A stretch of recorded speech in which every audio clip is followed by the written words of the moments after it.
Imagine you are standing in a room. Someone just insulted you, maybe disguised as a joke, or maybe they blamed you for something you did not do.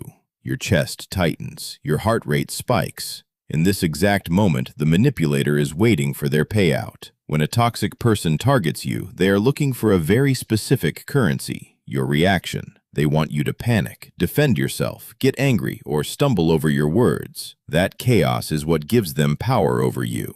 But what happens if you refuse to pay them? What happens if you give them absolutely nothing? In behavioral psychology, there is a concept called cold dominance. It is the ability to project absolute power not through aggression, but through stillness. When you completely remove your emotional reaction, you stop being the victim and you become an active threat to their ego. Today, we are moving past the cliché advice of just ignore them. We are going to look at the actual neurological mechanics of weaponized calmness. By using 4 specific behavioral laws, you can short-circuit a manipulator's brain, break their script, and watch them destroy their own argument by doing absolutely nothing. The very first signal of your emotional state is the speed at which you move. Nervous people talk fast, walk fast, and their hands are always fidgeting. To a manipulator, this fast movement sends a biological signal. This person is terrified. In nature, the ones who hurry and panic are always the prey. If you want to intimidate a toxic person, you must kill the speed. Slow everything down.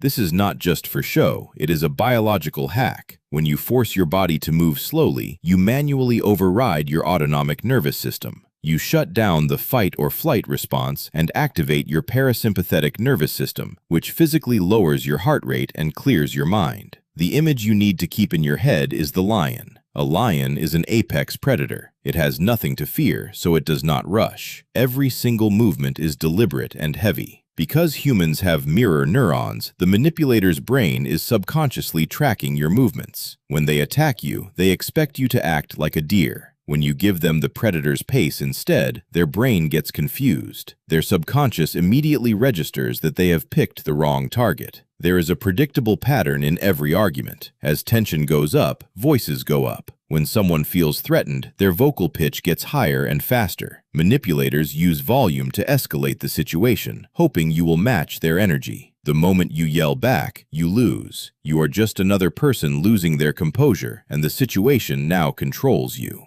To break this, you must use the acoustic vacuum. Do not raise your voice, lower it. Research published in the Journal of Personality and Social Psychology found that individuals who speak with a lowered vocal pitch are universally perceived as more dominant, competent, and in control. High pitch signals submission and fear. Low pitch signals authority. When a manipulator is yelling at you and you respond with a slow, deep, quiet voice, you create a psychological vacuum. You force them to lean in to hear you. Suddenly, they are the only ones screaming, making them look completely ridiculous. A low, slow voice in a heated moment communicates one terrifying message: I am not threatened by you. The easiest way to lose a psychological war is to let the other person dictate the reality of the room. You must operate like a thermostat, not a thermometer. A thermometer is weak. It just reads whatever temperature is already in the room and adjusts itself to match it. A thermostat decides what the temperature will be and holds it, forcing the room to adjust to it. In the 1950s, psychologist B.F. Skinner discovered a mechanism called extinction. Skinner proved that if a specific behavior is no longer rewarded, that behavior eventually stops. When a manipulator throws a provocative comment at you, that is the behavior. Your emotional reaction is the reward. If you act like a thermostat and stay completely unbothered, you deny them the reward. According to Skinner's research, when this happens, the subject experiences an extinction burst. They will temporarily panic and try harder to provoke you. But if you hold your ground and give them zero emotion, their tactic completely collapses. By refusing to match their chaos, you force them to adapt to your stillness. This is the final trap. Many people stay calm, but they ruin it at the very end by over-explaining. Every unnecessary word you add after making your point is a signal of insecurity. When people feel pressured, they explain themselves, then they explain the explanation, and then they soften it by saying, I could be wrong, but this tells the manipulator that you desperately need their approval. Stop talking.